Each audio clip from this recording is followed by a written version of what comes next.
Good morning. এখন 10:30 মতন বাজে।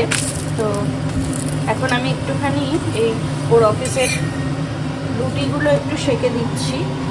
তো এখানে এত ঠান্ডা না যে রুটি নর্মালি রাখলে পরে, মানে নর্মাল রুটি যেভাবে আমরা বানাই সেইভাবে রুটি করে রাখলে রুটি প্রচণ্ড শক্ত হয়ে যায়, রুটি খাওয়া যায় না। মানে বাড়িতে ক্যাসারোলে রাখা রুটি শক্ত হয়ে যায়, খাওয়া যায় না। সেক্ষেত্রে অফিসে গিয়ে তো অনেকক্ষণ পরে খাবে, শক্ত হয়ে যাবে, খেতে পারবে না।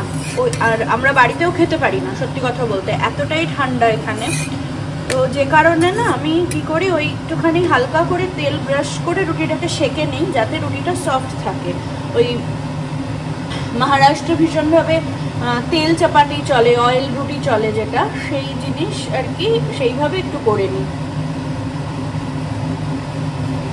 অ্যাকচুয়ালি আরেকটা কাজ করা যেতে পারে, রুটিটা সেকার পর রুটিটার মানে দুটো পিঠে ভালো করে ঘি মাখিয়ে দেওয়া যেতে পারে।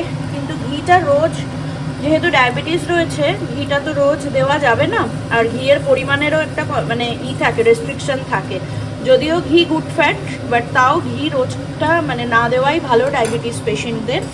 তো সে কারণে আর কি অল্প করে আমি একটুখানি অয়েল করে দিচ্ছি, ব্রাশ করে দিচ্ছি। আর এটা কিন্তু রিফাইন্ড অয়েল নয়, এটা হচ্ছে ক্যানোলা অয়েল। হ্যাঁ, এটা ভীষণভাবে ভালো, একদম লাইট ওয়েট একটা অয়েল এটা।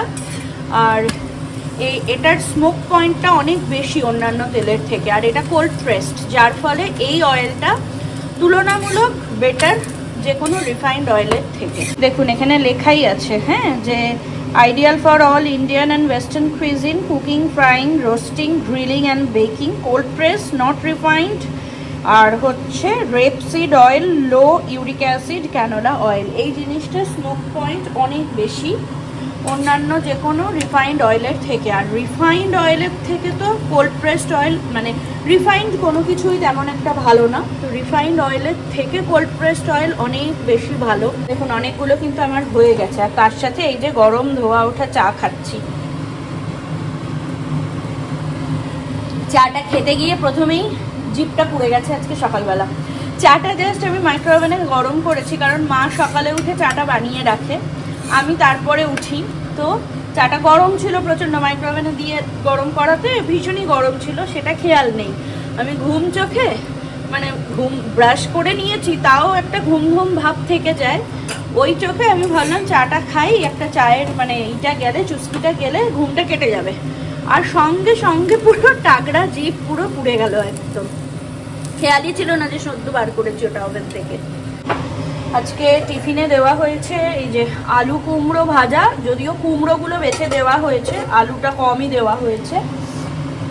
আর তার সাথে এই পরাঠা, মানে ওই রুটি কাপ পরাঠা, আর হচ্ছে ফ্রুট দেওয়া থাকে তার সাথে স্ন্যাক্স হিসাবে। কখনো ডিম সিদ্ধ, কখনো বাদাম ভাজা, ঘরে বাদাম ভাজা, মানে বাইরের কেনা নয়, একদম ঘরে হালকা করে ইসের মধ্যে, লবণের মধ্যে ভেজে, লবণটাকে ছেঁকে তুলে নিয়ে তারপরে এক ফোঁটা তেল দিয়ে ওটাকে নাড়াচাড়া করে একটু লবণ মাখিয়ে দেওয়া হয়।